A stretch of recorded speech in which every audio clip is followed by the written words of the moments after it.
আসসালামু আলাইকুম।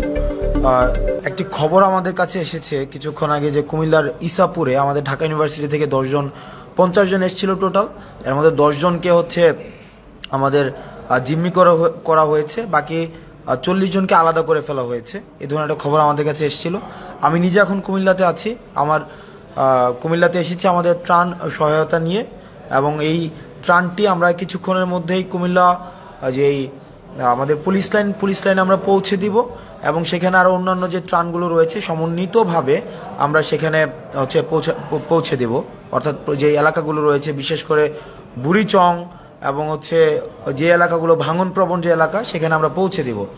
এখন বিষয়টি হচ্ছে যে কুমিল্লার যে বিষয়টি দাঁড়িয়েছে, আমরা এখানে স্থানীয় যিনি এসপি রয়েছেন ওনার সাথে আমার ব্যক্তিগতভাবে কথা হয়েছে এবং ওসিকে সেখানে পাঠানো হয়েছে। সর্বশেষ খবর পাওয়া পর্যন্ত ওনারা যেটি জানিয়েছেন, এই খবরটি যার মাধ্যমে পেয়েছেন, যে নাম্বারটি দেওয়া আছে তাকে রিচ করা যায়নি। যার নাম্বার সাব্বির নামের একজনের নাম্বার দেওয়া হয়েছে, যে সাব্বিরের সাথে যোগাযোগ করতে বলা হয়েছে, কিন্তু সাব্বির নামের যেই ভদ্রলোক ওনাকেও এখনো পর্যন্ত রিচ করা যায়নি। এবং এই খবরটি আসলে সত্যতা কতটুকু সেটি নিয়েও এখনো পর্যন্ত আমরা সন্দিহান। কারণ এসপি মহোদয় এবং ওসি নিজে গিয়েছেন, এখনো পর্যন্ত এই ধরনের কোনো খবর পাওয়া যায়নি। মানে এখনো পর্যন্ত এই ধরনের কোনো পাওয়া যায়নি। তো অনেকে ভাবছে হয়তো যে তাদেরকে ডাকাত সন্দেহে এলাকাবাসী হয়তো আটক করেছে।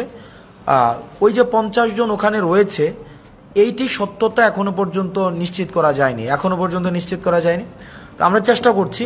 আমরা এখনো পর্যন্ত আছি কুমিল্লাতে আজকে সারাদিন থাকবো, এবং আমরা এখানে যে প্রত্যন্ত এলাকায় প্রান্তিক পর্যায়ে যে ত্রাণ আজকে যেগুলো আমরা সংগ্রহ করেছি সেগুলো আমরা পৌঁছে দেওয়ার চেষ্টা করব। এবং অ্যাট দ্য সেম টাইম আমরা যে কাজটি করব সেটি হচ্ছে যে যাদের খবর এসেছে যে ইসাপুরে যে তাদেরকে আটক করা হয়েছে, তাদের পুনরুদ্ধারের জন্য, তারা যদি আসলেই মূলত আটক হয়েও থাকে, তাদের পুনরুদ্ধারের জন্য আমাদের যেই প্রচেষ্টা রয়েছে এবং আইনগত যে বিষয়গুলো রয়েছে সেটি যেন নিশ্চিত হয়, সেই কাজটিও আমরা করব। ঢাকা ইউনিভার্সিটির যারা রয়েছেন, আমার সহপাঠী থেকে শুরু করে সিনিয়র জুনিয়র, আপনারা বিভিন্নভাবে কনসার্ন জানাচ্ছেন। আজকে বেশ অনেকক্ষণ ধরে আমাকে বিভিন্নভাবে জানাচ্ছেন। আমি আপনাদেরকে বলবো যে এখনো পর্যন্ত এই ধরনের ঘটনা ঘটেছে বলে আমাদের পুলিশ থেকে আমরা জানতে পারিনি। দ্বিতীয় যে বিষয়টি সেটা হচ্ছে সাকিব, আমাদের ছোট ভাই সাকিব, মনোয়ার এবং যে আমাদের হোসাইন, এই 3 জন আমরা জানি যে ফেসিবাদ বিরোধী আন্দোলনের একদম শুরুর দিকে আমরা যখন আনুষ্ঠানিকভাবে এক দফা দেওয়ার পূর্বেই কিন্তু আমরা দেখেছি যে তাদের একটি মিছিল আমাদের জৌহল থেকে ওরা দিয়েছিল। ঢাকায় তখন লকডাউন, ঢাকায় এক ধরনের ব্ল্যাক আউট ছিল, আমরা ইন্টারনেট শাটডাউন দিয়ে দেওয়া হয়েছিল, আমাদের কারফিউ জারি করা হয়েছিল।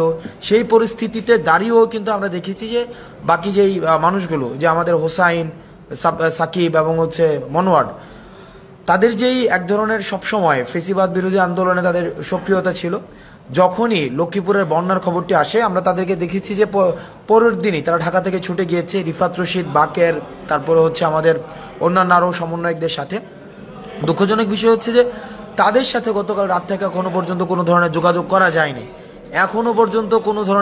করা যায়নি। তাদের সাথে আমরা চেষ্টা করছি যে স্থানীয়, আমরা ডিসির সাথে কথা বলার চেষ্টা করেছি, এসপির সাথে কথা বলার চেষ্টা করেছি, কিন্তু ওখানের যে পরিস্থিতি, মানে ওখানের যে সার্বিক পরিস্থিতি এমন পর্যায়ে এসে দাঁড়িয়েছে যে ডিসি বা এসপি কারো কাছে আমরা রিচ করতে পারিনি। অর্থাৎ ইন্টারনেট ব্ল্যাক আউট হয়ে গিয়েছে, মানে কমপ্লিটলি ব্ল্যাক আউট হয়ে গিয়েছে। আমরা চেষ্টা করছি যে সাকিবদের কাছে পৌঁছানো, রিয়াদদের কাছে পৌঁছানো, মনোয়ারদের কাছে পৌঁছানো। আপনারা আপনাদের জায়গা থেকে আপনারা চেষ্টা করুন।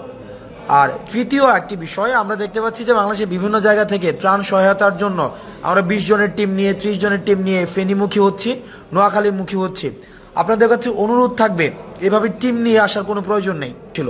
দল মত নির্বিশেষে আমরা দেখেছি যে কিভাবে মানুষ আজকে আমাদের ত্রাণ দিয়েছে, এবং আমরা এটিও নিশ্চিত করতে চাই যে ত্রাণের যে অর্থটি আমরা সংগ্রহ করছি সে অর্থের জন্য স্বচ্ছতা থাকে, সেটির জন্য অ্যাকাউন্টেবিলিটি থাকে। সেটি আমাদের খরচের পরে আপনাদের কাছে প্রত্যেকটা জিনিসের আমাদের এন্ডোর্সমেন্ট দেওয়া হবে, কোথায় কি খরচ হয়েছে, কোথায় কি খরচ হয়নি। আপনারা আপনাদের জায়গা থেকে সচেতন থাকবেন, সাবধানে থাকবেন। সালামু আলাইকুম।